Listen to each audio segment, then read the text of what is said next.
Hey, everybody. Welcome back to the podcast, where I bring you the best and the brightest from the world of business, marketing, and personal growth to help you harness your inner tenacity and drive your career forward. Folks, we are lucky today. We are lucky we are broadcasting live from timesquarestudios.com. Did I say that right, Alan? Is it timesquarestudios.com? Welcome to timesquare.com. Welcome to timesquare.com. We'll get that one worked out for the next one. I'd love to welcome my guest today, Lindsey Scrase. She is the COO at Checkr. Lindsey, welcome to the show. Thank you. So happy to be here with you in Times Square today. It is fun. And where's home for you? I live in San Francisco. Awesome. The other coast. The other coast. Really nice to be here at this time of year as well. This is my like a fall day in New York. How long are you in town for? For like 5 days or so. That's a good amount of time. Yeah. You're going to have a little bit of downtime to walk around and maybe go to Central Park. Between meetings, walking from here to there, but it's such a great city. Always good to be here. If you had to choose between New York and San Francisco, is it a choice? I mean, I'm a San Francisco person, but love to visit here. Well, it is a tech hub, and we're taking a look at going, in the Wayback Machine of your career. And you went from Google, and how many years were you at Google for? I was at Google for 10 years. Wow. Yeah, I joined Google Cloud was this startup within Google at the time, a few hundred people, and like selling Gmail to businesses. Was there for 10 years, building and scaling a lot of pieces. And at the end, it was, Google, tens of billions of dollars in revenue, lots of customers, a lot of learning and challenges and fun along the way. But a really good 10 years there. That's incredible. And if we could hit the Wayback Machine again, what was the impetus to go to Google? Were you like, I always want to work at the big tech companies, and if there's one that's at the top of the list, it's Google? No, the early part of my career, I was working internationally. I was like a general manager. I lived many different places in the U.S., lived abroad, in Europe, traveled the world. It was a really amazing experience. But I was in like industrial supply chain. So like think port infrastructure, shipping, and learned a lot, like definitely achieved what I wanted to in terms of the skill development, the exposure to life and work outside the US. But for that next chapter, I really wanted to get hands-on with a product that I knew well, that people could understand, and that I could like wholeheartedly recommend to anyone in my family or anyone I knew. And I was a big early adopter of Gmail. Same and here. Like, I bought did you buy your first account? I don't even know. I pay for it now. I know that because I get the invoice every month.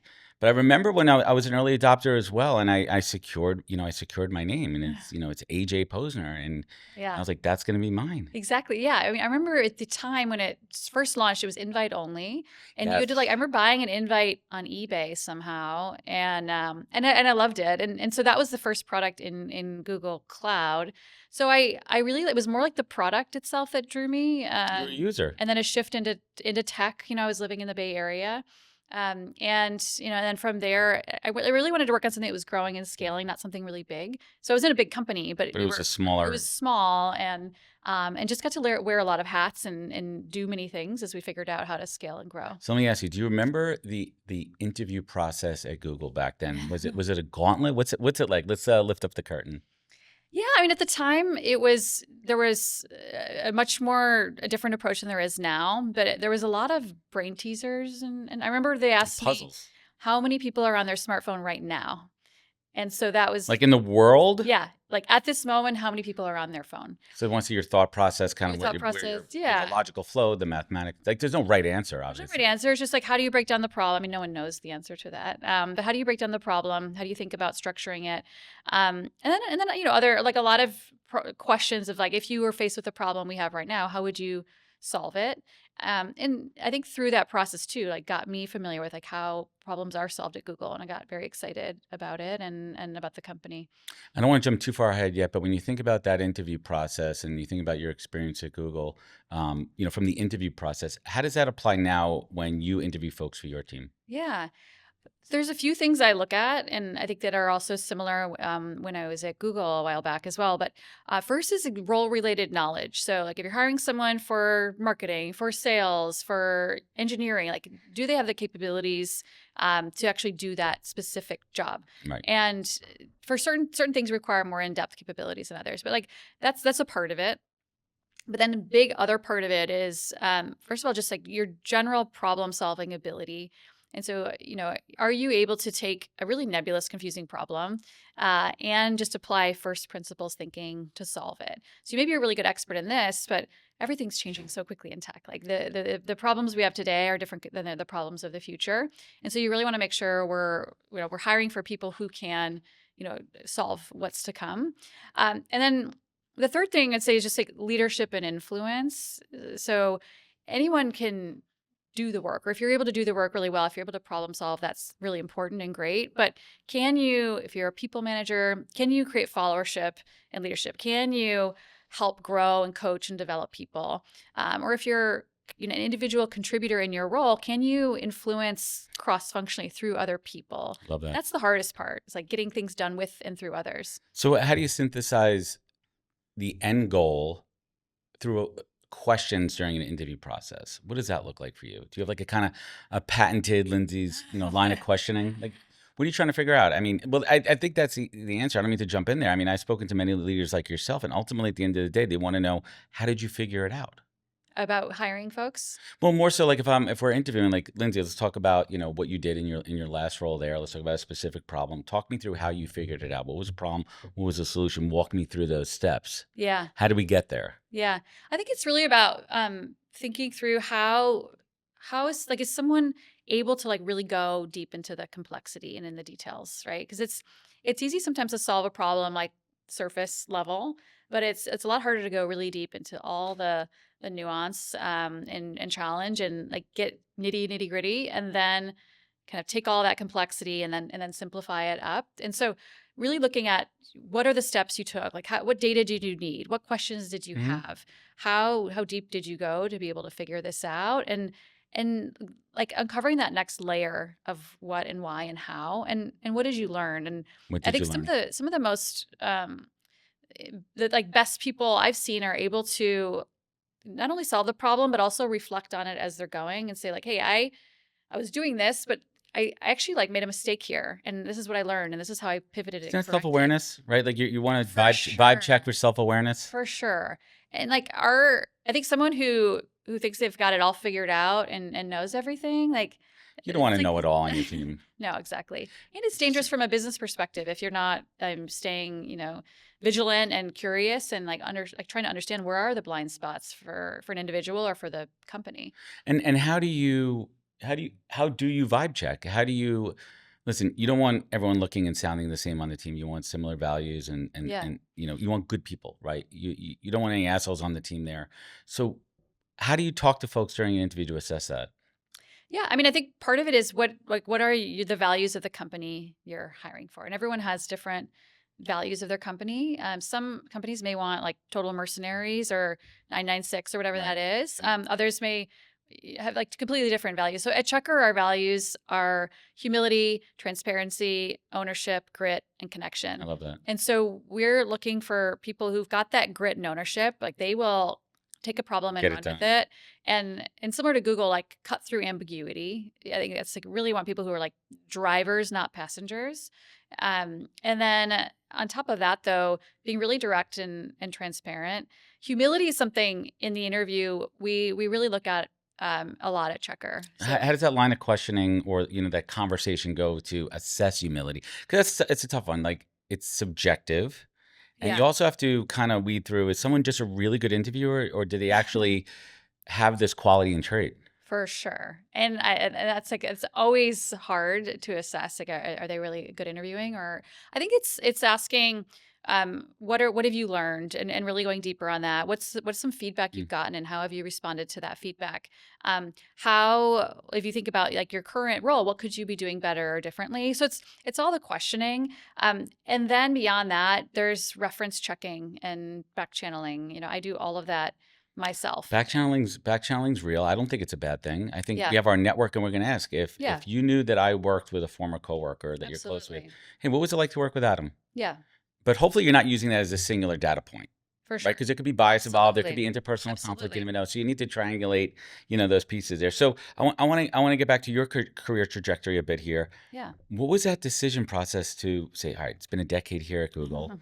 I am going to move on to a startup. Yeah. Yeah. Completely different energy, vibe, Yeah. obviously resources. What was Yeah. that decision process like for you, and what drew you to Checkr? Yeah, it was a hard decision process, I Had would to be. say. Yeah, I think, and for me, when I join a company, I want to stay for a long chunk of time. I don't jump around. And for me at Google, I was there 10 years. As I mentioned, when I started, we were a few hundred people, scrappy, rolling up our sleeves. We were tens of thousands of people in Google Cloud when I left, and I really had that moment of like my learning was starting to flatten. I Mm. was becoming really, really good at leading teams, getting things done at Google is a skill in and of itself. But I miss the just the earlier stage growing and Building. scaling and building. Yeah, exactly. And so I started talking to companies, and I wasn't decided to leave. I said, like, let me just like see what's out Right. there. I Put talked some to feelers out several. there. Yeah, Let's just listen and see what's happening in the world. exactly. It's like the product market fit was important to me. The people even equally or more so. And a friend of mine, she was at Y Combinator. They were an early investor in Checkr. She said, talk to Checkr. They're doing something very interesting. And I said, no, I'm good. I don't know anything about the background check space. I don't know anything about HR tech at the time, and I passed on it. And then fast forward a couple of months, I saw like the billboard. There was a billboard about Checkr Mhm. in San Francisco, which they can be good for talent acquisition. And and then she reached out again, and I said, okay, I'll take a call. And I think what really struck me about Checkr was, first of all, the product market fit, and Checkr developed the first background check APIs. So instead of doing like a lot of manual people and paper and processes to hire someone and to feel confident about compliance, Mhm.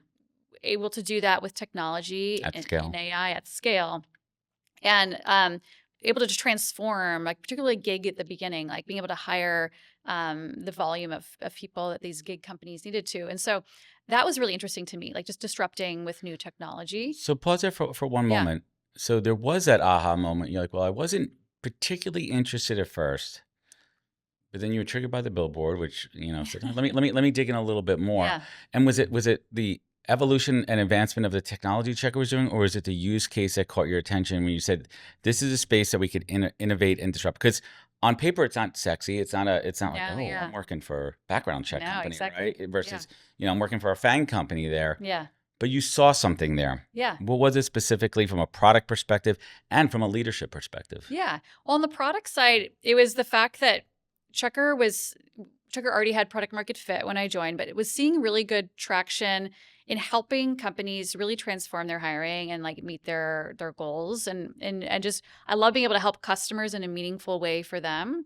And I saw the path not just to do that for this set of companies here, like the large gig companies, but also where they were seeing early signs of success for small businesses, medium size enterprises, and that to me was like an awesome, exciting challenge to go tackle of how do we continue to scale what we're doing, continue to improve the product, and figure out more ways to delight more customers.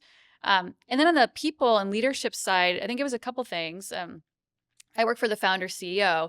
And in that relationship, it really is important that there's alignment of values, that there's alignment of what I'm selling is what they want. And Daniel and I, from the very first conversation, there was like a clear trust and alignment.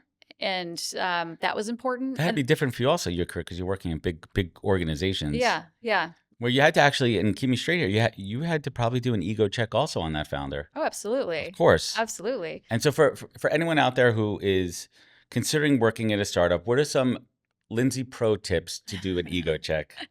And you can check on the founder. Yeah, founder check, I think that aisle 7. I think that for going to a startup, first of all, like understanding this is not the founder related, but does this startup have product market fit? And it's fine to go pre-product market fit or post, but you just want to know what you're getting into. Mhm. And some people really like that phase of like, how do we find the right fit for this product? But it's just much more nebulous. Then there's like, if you have it, Where they're how on do the you timeline. scale? Yeah, like where are you on that timeline, and where are they in their growth curve and from a revenue and profitability? On the founder, I think really understanding what are their values, because the values of the founder and the personality of the founder will be the personality of the company, especially in the early years or decade. And so making sure that you feel good about that and align with that. Like I mentioned at Checkr, one of Danielle's big priorities is like very smart, ambitious people, but low ego. like doesn't want politics. Like we're all in this together. And Right. that really resonated with me, for example. The humility aspect as well really resonated with And what me. resonates in the values that you look for when you hire. Exactly. And then like that, like the people will hire people like them and, whether for better or for worse. And so that will permeate. So let's talk about Checkr's mission centered Yeah. around, fair chance hiring. How do you define what fair means in the context of this technology?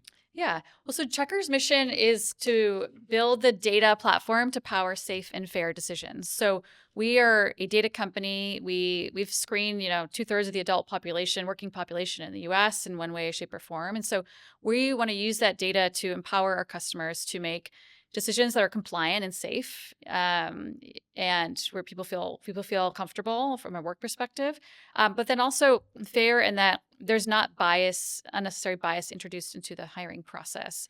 And as part of that fairness, you mentioned fair chance hiring. Checkr, in terms of a social mission outside of our business mission, we invest in advancing fair chance advocacy and awareness. Fair chance hiring, if you're not aware, And what does that mean for this everyone? is, this May is, not be aware with the term and the practice. yeah. So sometimes it's referred to as second chance hiring, but this is folks who have a criminal record or conviction. 1 in 3 adult Americans has an arrest record or conviction. 1 in 3, which is wild when you think about it. That's a big chunk of our working population. And so historically, a lot of background checks or processes screen folks out immediately and without any like really thinking of like, does that What the conviction relate to what this Right. What's is? put it into context? What was the offense? Have they been rehabilitated? Have they shown remorse? Yeah. And have they committed a crime again? Right. Yeah. Like let's look at the record instead of just saying, "Hey, we flagged it for a criminal offense, regardless, irrespective of what it is, they're out." Exactly. That's not fair. Exactly. And so the decision still lies with our customers, Right. but What their threshold is. we create tools to make them be able to think about that thoughtfully, build it into their processes as well, of saying like, hey, we don't even want to see these offenses because we're not legally required to screen out. We don't think they make sense to screen out from what we need. Maybe like someone was recklessly driving. They're not driving in this role, or there could be many other examples like that. Well, pause on that. This is for everyone's been following the show. This is a cause that's been near and dear to my heart for a while. Doing work with Defy Ventures, where we work with currently incarcerated folks. Amazing. It's almost like a Shark Tank within the prisons, and we go in and we work with them, and they win money that they get when they come out to start their businesses. So this is something very near and dear to my heart. And you really, this is the way I like to think about it. We're all just one bad decision away from being behind bars. And it could be something, it's nefarious. Listen, I made a bad decision. I literally had like 2 glasses of wine and, I blew a stop, yes, that's awful. You should never drive drunk, but Yeah. it doesn't mean I'm a bad person. It means I made a mistake. I paid for my crime one way or another. Yeah. And does that mean I can never work again? Like no one's going to hire me? Yeah. Versus really taking a look back saying, what did Adam do? Did he pay for what he did? Is he rehabilitated? And let's give him a second chance. Yeah. And no one wants to be defined for the rest of their lives for the worst decision Exactly. they made. And I think that the criminal justice system and like assuming that everything's working as intended, once someone has served their time, I think the challenge is then they're serving it for the rest of their life when they can't get a job. They're branded. Yeah. Getting employment is such a leading indicator of whether someone will end up back in prison or not. If they don't have a job, that increases dramatically. So how does Checkr's social cause work in this area? Now I'm just really curious. Yeah, so there's several pieces to it. We invest. We've taken the pledge 1%. I don't know if you're familiar with that, but we pledge 1% of our profits, equity, time to a cause, and we were named a leader in this last year. For us, it's fair chance hiring, advocacy, and awareness, and so we invest in organizations who are doing that work, nonprofits, and we partner with them. We also do our own fair chance hiring within our population.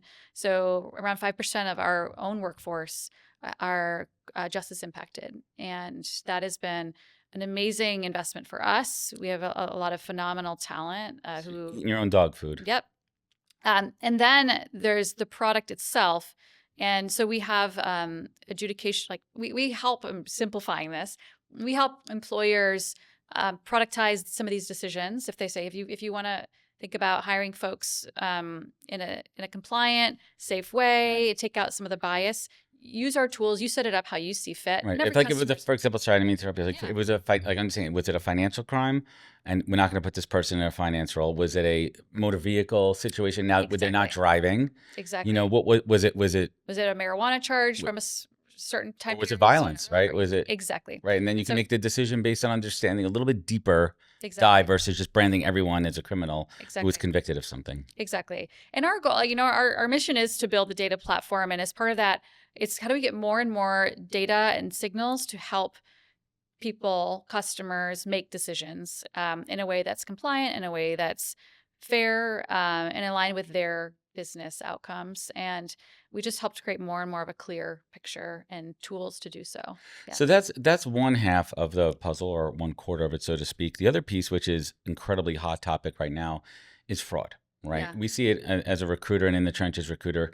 We're seeing, we've kind of hit a bottom, as I like to say, of bot. It's bot versus bot. You have bot applications versus, AI powered bot functions within Yeah. the interview hiring process too, and it's just bot versus bot. It's like rock'em sock'em bots, and coming with that is also a ton of fraud. I personally don't understand where all these fake resumes are coming from and why, but it's happening. But in the same time, people are also adding stuff to their resume that may not be truthful. It may be, credentials, education, experience. How big of a problem is AI fraud, and how does Checkr work to solve it? And as much, without giving away the secret sauce, how do you decipher what's fact versus fiction? Yeah. What are the data points? It's getting harder and harder, as you're mentioning, and becoming more and more of a problem. We see this in our data. We see it in talking to customers every day. Something that was kind of once a fringe issue is now becoming more and more on their radar as a top priority. And some of the things that are making this more pronounced right now, one, the rise of AI, obviously, and then also the rise of remote work, where you just have more and more people who are virtually working for your company. Is it really them? Is it really them? And so we're and then like, are people employed? Are people singularly employed? So if you're applying for a full-time role, we've seen a lot of people have like 4 different full-time jobs at once. Is that illegal? No, I mean it's for sure violating the terms of employment for a lot of these companies, and so it's becoming like HR leaders are really like having a lot more of a complicated landscape to navigate right now amidst everything else going on.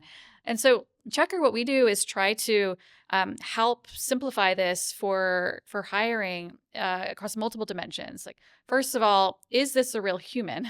And with AI bots, Let's verify that first. Is this a human? Flesh and blood. It's a human, yeah.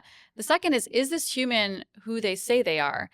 People may use invalid credentials. They may say they're someone who they're not. I think you've probably seen the news of like people getting jobs from North Koreans and tech companies. And so there's just a lot of like, is this person? Right, because there's security threat also, depending on your company and the product and how sensitive the work is. It could be, exactly. And they have access to data. They have access to financial records. Yeah. And so it's especially when you've got folks working remotely, it can be very confusing. So is this person who they say they are? Third, we help companies understand, is this like, are the credentials and the experience the person has claimed they have accurate? Like you said, you could put anything on LinkedIn nowadays. Put whatever you want. No one's verifying it. Someone even put their CEO of LinkedIn. LinkedIn left it on. That's a true story. Exactly. I've seen people who've said they've had my job. Like, there's just a whole host of things out there. And so we help verify that at the source. Like, so we're verifying, did this person get the degree? Were they enrolled at this educational institution? And is that opt-in? No. Employees go through this. Right, but the candidate has to opt in. Otherwise, it's part. Or is it part of the job application process? Hey, listen, if you're clicking this box here, you're consenting for us to do it's before an offer is made. So they wait till the end. Yeah, it's opt-in. So we're looking at other ways to pull that up in the process, because so people aren't wasting a lot of interviewing and recruiting. I was about to say, in this day and age, yeah. From an efficiency perspective, where does that fall into the timeline? My gut as a recruiter would be immediately in the application process. Yeah. Right. If you're looking at the pipeline, I mean, the big problem we have right now is volume. Yeah. It's definitely a supply and demand issue. There's a lot of great folks out of work, and there's not a lot of job opportunities, and the pipeline is flooded. So how do we reduce the amount of fraudulent applications earlier on, especially before you get to an offer? Because now you as a hiring manager, you're all high and mighty on this candidate.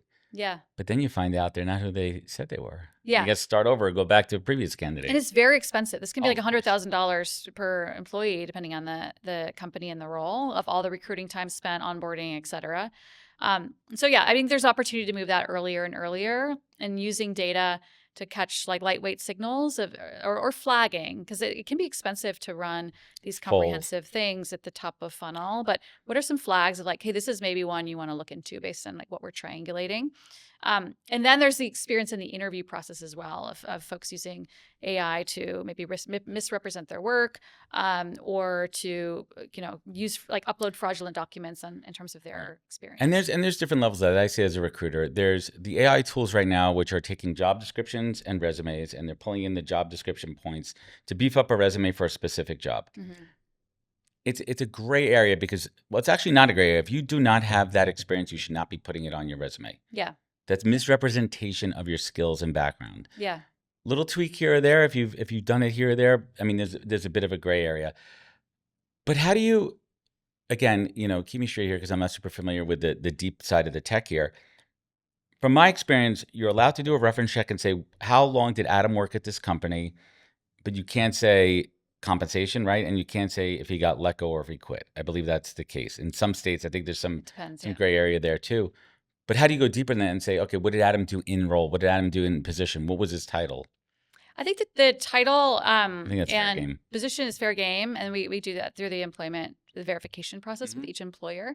The actual skills and competencies, that's harder, and that's where like it's down to like the hard work of interviewing, right? And it's all the things we talked about earlier of like, how do you make sure you're interviewing thoroughly, doing the reference checks, the back channels to get like level of proficiency in certain things. And I think that we do this, not all companies do, but really believe deeply in the working sessions where you do an interview. Someone could be a great interviewer, but then you spend time ideally in person where someone's not using some sort of a generative AI tool of their choice, but to go through a real working problem, case study, simulation right? case study, and like spending an hour seeing and like testing where are the areas where you need to make sure that they are very skilled, either at like problem solving or a specific skill set, whether it's a coding exercise or whether it's a marketing case study, Right. or whatever that case may be. And I mean, how do you scale that even for like high volume hiring?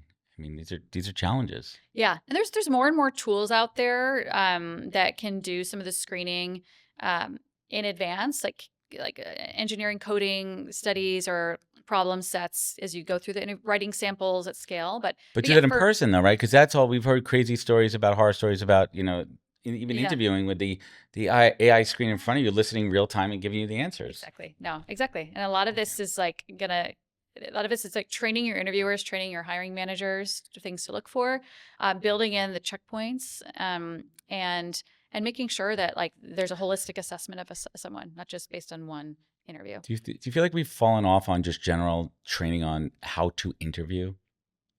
How companies could work with their hiring managers to have, consistent, steady, measurable interview tactics and questions. Yeah. So you have fair comparison points. Yeah. It's absolutely critical. I think for every company, it's important to have like, what are the 3 to 4 things you are measuring for this role? Who's assessing? There's usually an interview panel of a handful of people. Who's assessing each of those? How do you make sure there's structured interviewers to capture that? And then layering in, like, how do we combat AI throughout this process is another dimension. But absolutely, it's like an always-on education and up-leveling and training that needs to happen. What's the craziest tactic you've seen using AI from a candidate that's gotten either passed or caught with one of your clients? We're not naming anybody here, but what is like, I cannot believe the extent that they went to. I mean, I think that it's like some of the things we talked about, but people who were working 3 to 4 jobs full time, like imagine how much work that is. You've got like 4 laptops, you've got like 4 different email accounts. I can't even imagine. Like to be able to manage that is a lot. I'm sure they automate a lot of it. She is a first, yeah, I'm sure. They're smart enough to get 4 jobs. They can figure it out. Yeah, or just people who go through the entire process based on a completely fraudulent background, get hired, start on the job, and then, we had one customer saying like, something seems really fishy here with this person. Like they don't seem to have the experience they represented throughout the process, and having to go terminate that person when they discovered it was all fake. So it's a very real problem right now across the board, especially in white collar work where so many people there's a lot more remote work, but even more pervasively with people using fraudulent IDs across Right. any It's job scary. out there. Yeah. It's definitely scary. So let's shift gears a little bit, and I really do enjoy talking about this because I think it's critically important. The fear of younger folks and entry level employees that their jobs are going to be diminished, extinct, non-existent. Insert whatever word you want to hear. Not around anymore because of AI. In your opinion, is that an experience? Is that a real fear? What are you seeing out there? I think the fear is real, but I don't think that's going to happen. I think that in terms of the AI hype cycle, there's like a lot of expectations of what it can deliver, and I think it will transform the world. Yeah, I have no doubt of that. But I think there's a little bit of like the trough of disillusionment we're in right now, of like all the things we thought it could do and like save, all this productivity. You're realizing like you need a lot of humans in the loop to make any of this work. And they have to know what they're And doing also. That's absolutely, a missing piece here, right? Like you still have absolutely, to have a human prompt it. I mean, yes, we're moving into agentic AI where it's yeah. kind of self-learning and feeding it forward, but you have to quality check it and you have to input the prompts and the data. You need a lot of training for anything, ongoing training and improvement. You need a lot of SOPs, standard operating procedures, and content repositories to be continuously updated. And I think that like in sales, for example, a lot of the work for larger companies, for smaller not so much, but a lot of the work that could be automated already is been put in like offshore vendor partners or They've been BPO doing this for a agencies. while. Yeah, and so that some of that work will more quickly be automated through AI, but there's still a lot of entry level roles that are needed across all functions. Well, the advice that I give is always, and this is irrespective of early stage, mid stage, is always be learning. You want to make yourself invaluable in your role. Absolutely. You have your role, you have your job description, you have your day to day duties and responsibilities. But how do you add value on top of that and bring new ideas to the table and self learn in certain areas of AI and show? And we're not talking about AI slop, which is my new favorite buzzword right now. So much of that out And by there. the way, I have a friend that I called out on AI slop. I was like, you are binging on AI. You were Yeah. taking everything as gospel, dude. Yeah. And I could feel it in your messaging. And I don't need a text from a friend that reads like AI. Yeah. No. Or Like, like bro, just documents I talk to read me. at work. There's a lot of And that right now. you could tell. Yeah, you can tell. You You can could tell. tell. And like It's not, there's no now soul like to it, right? absolutely. There's something missing, which we're getting Abs- close to. But going back to the early career, it's like, what would you like? Lindsay, what would you love to see from one of your employees bring to the table as far as AI? What would be awesome?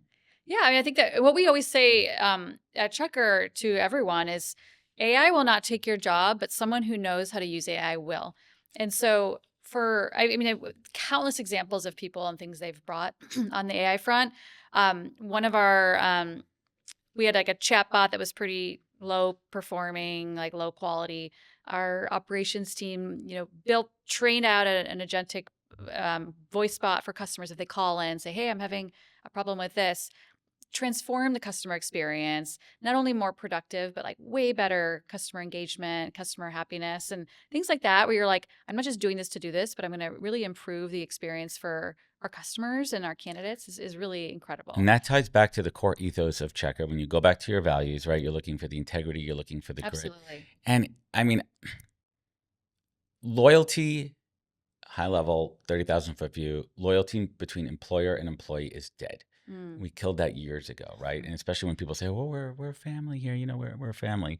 Yeah. Can't fire your family, right? Yeah. Like Yeah. I No, can't work is fire not a my family. annoying cousin, right? Yeah. Yeah. He's gonna be with me for a long time, right? And I'm not saying I have an annoying cousin. I'm just using an example here. But when you see people that are really invested in not just the company, but they care about their clients, they care about the customers, and they're looking out for them. And then you start to see that scale where more than one person is doing that. That's how a company grows, and that's what you want to see. And how do you, as a leader, nurture that? Yeah. I mean, I think that for me, a lot of you can't force loyalty. You can't force Oh someone no, to give no, it all. no. So it's like for Then we're in me, North Korea, right? Yeah. yeah. I mean, for me, I really focus on investing in the human and the person. Like, I want you to be successful in your whole life. Part of that is work and showing that I care deeply. And so investing in that and then setting really high goals and saying like, hey, I expect a lot out of you. I have pretty high expectations as a leader. but I'm here, I care about you, and I'm going to support you. I think that you can't force someone to give you their all. They have to choose to, and they will choose to give their all if they believe in the mission, the values, and the leaders they're following. And that's really important to build that trust between people. It won't necessarily equate to loyalty forever, but when you have trust No. and buy-in, it's like something you can't underinvest in. And it's hard to continue to invest in that when things are so busy, there's so much going on. But it is, well worth the time spent for getting that. And I think that also when hiring, another thing I will look at is how job hoppy is this person? Are they moving? And there's reasons often Yeah, you'll hear. let's talk about that because it's a tricky slope because you have to understand context, Yeah, right? You have to look at the linear path. You have to see, what was the reason that they left? Was it self-imposed? Did the company, go under? exactly. And What there's, was the reason? yeah, And then like, okay, so quote unquote bad boss or something like that. Okay, well, let's unpack that a little bit without getting confrontational. You have to yeah. look at the pattern over a period of time. Absolutely. And the reasons, like there's often good reasons, there's often not. And making sure that, everyone, there's like or like you're always going to make maybe a job mistake or like, hey, that company It's didn't work out or something. But making sure that people are not just jumping to the next shiny object when things get a little hard. right. You Because bailing ship when things get tough. exactly. Like a lot of learning, there's a lot of learning and when like, hey, there's challenges. We all got to roll up our sleeves. It's not always going to be Right. sunshine and rainbows. And you want people who will have the fortitude to stick through that and like know that they're going to get a lot of learning out of that. I love that. And sometimes I say it, like sometimes you go to a restaurant and order something off the menu and it's just not right. But if you do that every time you go out, Then it's maybe you. you're the problem. So Exactly. I'm holding up this self-awareness mirror in front of you right now, Lindsey. As a leader, what is an area that you feel that you could improve upon as you progress in your senior leadership season of life of your career? So many things. Yes. There's always so many things. Where do I start? I think that the thing I'm working on, and I continue to always work on this, is I'm a perfectionist. My wife will tell you that. Like it's like my long-term issue is how do I just not let perfect be the enemy of good enough? Love that. But especially in business context, we have to make decisions all the time. And I've done a lot of work and continue to on like what are two-way door decisions versus one-way door. What do you mean by that? So like some decisions you make, they are absolutely critical for the future of the company, and you got to make sure you get that right. That could be like an acquisition or a merger or something that's like, hey, this is like a really pivotal, Right. Or even like the mission or values of The the core company. fundamental Yeah. key decisions. Yeah. Other things are two-way doors. Like, hey, let's like make this decision. If it doesn't work, we can pivot. Like we're making the decision now with the best information we have at this time, knowing that like we don't know everything and we will learn. And so for me, it's making sure that not dragging out decisions that, that are two-way doors where there's not a perfect option. Right. It's just like a lot of things in business are polarities. Like there's positives of this decision, positives of this, negatives of both. And like, which one is going to It's like the have the least scorecard. downside and then you go and you pivot from there. And so that's ongoing for me. Interesting. Is there a couple of like core leadership practices that you learned from your time at Google that you brought over to Checkr? Yeah, I think that investing in, I mentioned this a little bit already, but like investing in the trust with your team members and then the trust across the team. And so I really care deeply, and I talk to my team about this of like, we are all in this together. This isn't like you pointing fingers at you. Like It's a team effort. we are all in it and investing intentionally. And so that looks like getting together regularly, understanding who each person is outside of work, having fun together as well. It's like things are hard. Like it's hard. We're all working incredibly hard. Everyone has like their families and their personal lives as well. And so how do we make sure we're we invest in caring for each other so that when things get hard, we can be really direct. We can move quickly and get things done without having to like walk on eggshells. And just to kind of tie the bow on AI and verification and checks, what's the next phase? What's the next big piece coming out in the evolution of utilizing tech and AI for employment verification, ID verification, criminal background verification? Yeah. Is it going to just take over everything? We're just going to hit one button and that's going to be it? I think it'll always be a complex landscape, but I think that a lot of this in the past has been pretty basic, like show me your ID, show me, do a selfie, like do those match, like we're good. To really looking at more data holistically, taking data from the source and being able to be much more sophisticated in our assessments of, is this a real person? Are they who they say they are? Like, are they, is this like, do we have good judgment on them and like for the, or their ability to do X, Y, or Z? And Checkr's, leading in a lot here and really excited for us playing a pretty pivotal role in shaping this for the future. Out of personal curiosity, well, I guess it is personal. It's my podcast here. Out of my curiosity, are you looking also at social media, how folks are engaging on social media and kind of putting thresholds? Are they, listen, how much of it is private versus public? Is it okay for me to be, and I'm just making this up, I am super far left on Facebook and I'm very active and I'm talking companies concerned, like, okay, how does it reflect back, on employees? Is that something that companies look at, and is there technology to check around that, or is that something you're exploring? We don't have technology on that right now. I think that it's not off the table, and some companies want that. But I think that it's really important not to introduce bias and into that, and that can be very difficult when you're taking someone's entire personal life. And how do you assess Like, are they a threat risk to good come or into an organization and misrepresent us? exactly? Like, Yeah. God forbid Adam goes and is at a protest and something happens there. How does it reflect back on our company? And then you're assessing risk factors. But it's just as you said, where's that fine line of bias, and where does a company stay neutral? And if it's a private company, they're entitled to take, whatever Hmm. position they want. Hmm. But it could be a slippery slope. Yeah. Yeah. I It's think it's. interesting I think. I times. think that will continue to evolve in the future. Does that scare you at all?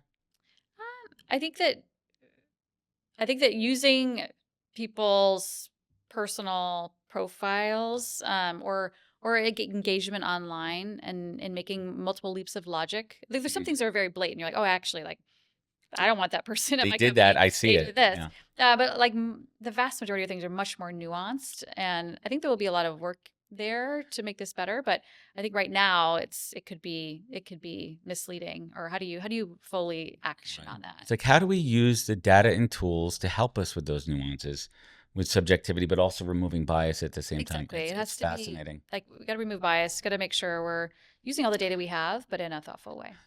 In your heart of hearts, do you truly feel like we're moving in the right direction in the workplace here in the United States?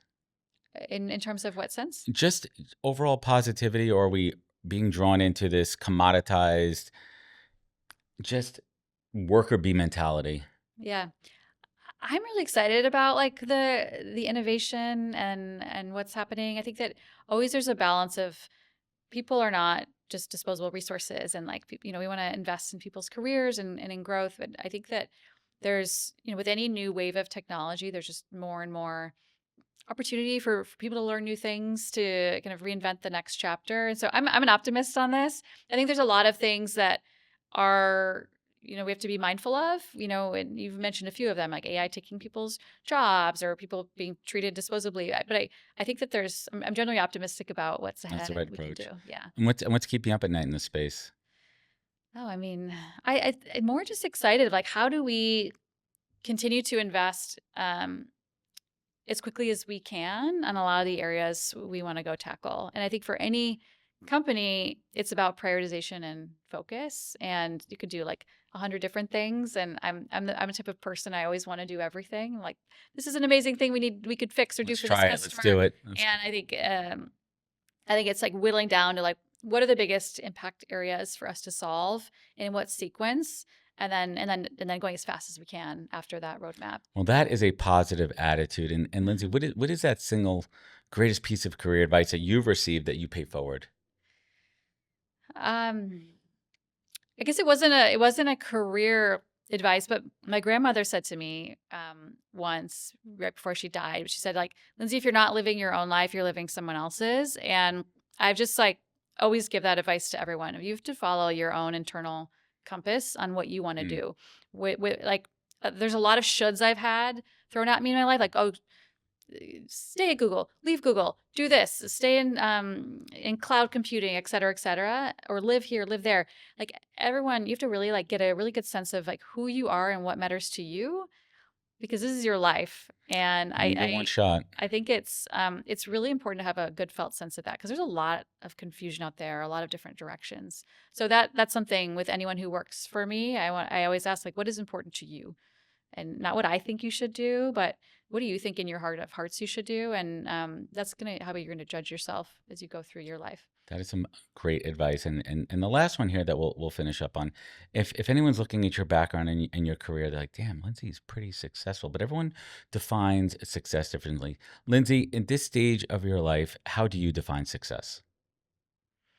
To me, it's like living a life of meaning versus success or happiness. And so that is doing work that I find really fulfilling, that challenges me, and that I look forward to like spending my time with those people with that work, raising my kids and being an amazing wife and mom, and showing my kids the example of like being able to do both of those things in the best way I can, and being a good family member. Like, to me, that's success, and feeling like I'm living a real meaningful life.